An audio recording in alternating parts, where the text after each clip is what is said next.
hold them off! They're everywhere! Resident Evil. Resident Evil Operation Racoon City is a game with a pretty mixed reception. Some people really hate this game and see it as a blight on the Resident Evil name. Others see it as a pretty fun, albeit flawed experience.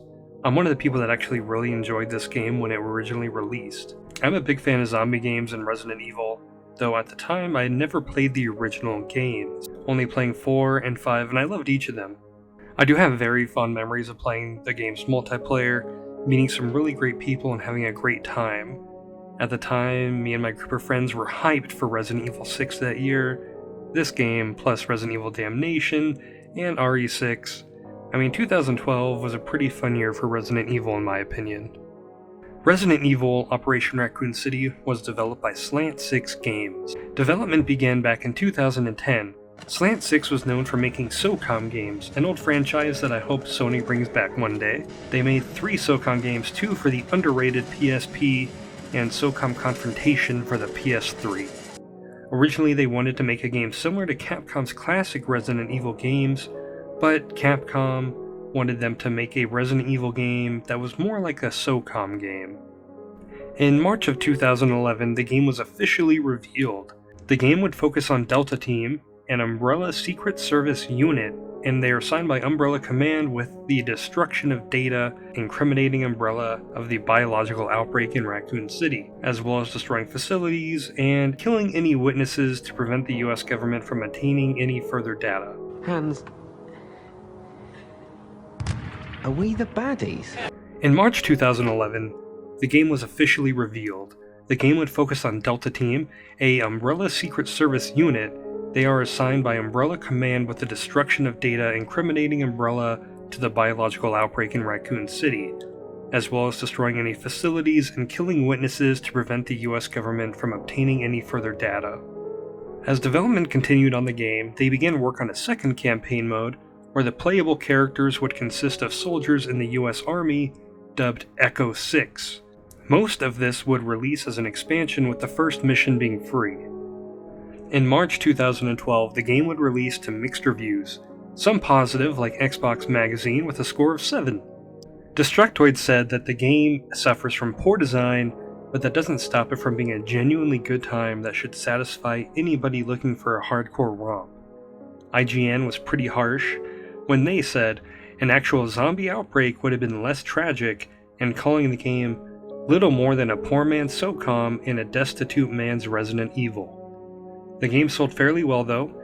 In May 2012, Capcom announced that Operation Racoon City shipped over 2 million copies worldwide, and they considered the game a big success. But after 9 years, oh my god, it's been 9 years. I'm old! I'm 37. What? I'm 37, I'm not old. How does it hold up now? Do I think it's still a fun game? Let's talk about it. The story was alright. Nothing super amazing, and as a non-canon story, it doesn't really do anything super crazy till the very end. But it's a good enough excuse to have you there. It explains what you were doing and the motivation makes sense. You are Umbrella. Throughout your 7 missions, you'll fight through familiar locations, familiar faces like Nikolai and Jill, Carlos, Leon, Claire, and a few others scattered throughout. It was a fun enough story. Seeing all the fun references and Easter eggs and character cameos was a lot of fun. I like the mission where you need to extract the parasite from a tyrant, like a Mr. X, and then go take down Nemesis, insert that parasite into him to get him back under Umbrella control. And just walking around and exploring Racoon City was awesome, going to different locations and some familiar ones like the RPD. At one point you would be told to kill Leon, and you chase after him. Just fun little scenarios like that are what makes this game sort of fun to play. And I guess, spoilers, but I guess I already kind of spoiled the Leon thing. But after the section fighting Leon and Claire, you will be given a choice to kill or spare Leon. I like the idea of multiple choices, harkening back to the original Resident Evil 3, but after you make the choice, there's not really any meaningful cutscenes or dialogue as to why they did it. You'll fight your former partners, let Leon and the gang escape, and that's it. It just sort of ends in an awkward way.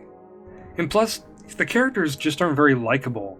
There could have been this cool arc with them slowly realizing that Umbrella doesn't care about them, and at one point in the game they do kind of do that, but it's quickly brushed aside and ignored.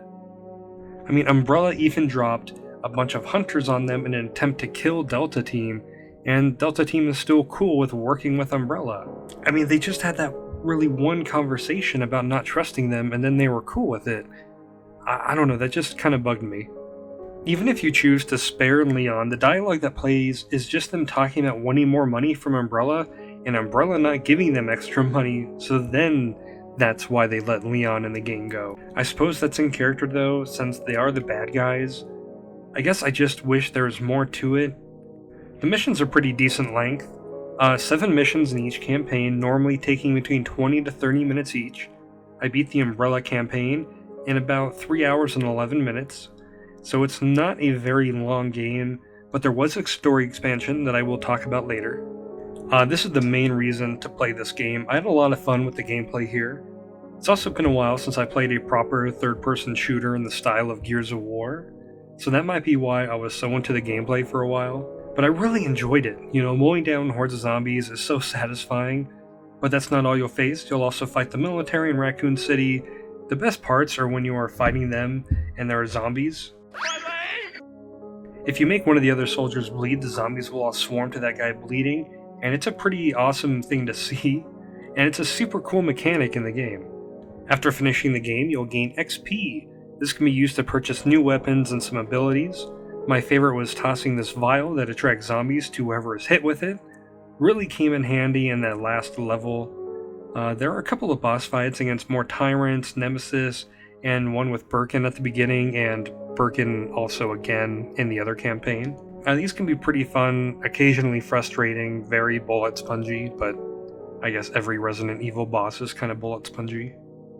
Now, like I said earlier, this game did have a story expansion, this time playing as Echo 6 working for the US Army, so you're the good guys now. The first mission of the Echo 6 campaign was probably my favorite in the game so far. I really enjoyed the part where you hold off on the roof, and later trying to take down Nemesis on another roof while zombies are running up the stairs to get to you. I actually ran out of ammo on this level. XP is shared across both campaigns, but they each have their own separate abilities. But the Echo 6 campaign is really more of the same. You'll even go through some of the same levels just backwards. I don't like to be overly harsh, but I always found that to be really lazy in video games. But you will explore some new locations like the sewers, and this campaign has a new mechanic where you get flares, so some areas will be so dark that you'll need to throw flares to see. There's even an entire mission that's centered around the flares and escorting Sherry through the sewers, but the boss fight with Birkin at the end of that level went on for way longer than I cared for. It felt like it would never end. I like that the Umbrella campaign focused on Resident Evil 2, and that the game's characters from the Echo 6 campaign were more focused on Resident Evil 3 and featured Jill and Carlos more. But they do both cross over with each other, so the game is really just a combo of both, which makes sense given the timeline of events. I mean, overall, it's a pretty fun game. I did get this game with all the DLC on sale on Steam for around $7, so the price I paid, I feel like I got my money's worth. I couldn't play any of the online modes though. It requires Windows Live and it doesn't work anymore, but I remember the multiplayer being a lot of fun back in the days of the Xbox 360. And I did run into a couple of bugs. One required me to restart the level. This guy is supposed to blow open the gate there, but he is pointing the wrong direction and he will not do it. If you can pick this game up on sale, I definitely recommend it. I didn't have many technical issues besides a couple of glitches here and there like that one I showed, and the game played just fine. I had a really solid frame rate. As far as Resident Evil multiplayer-focused spin-offs go, I think in the modern era of Resident Evil games, this has by far been my favorite.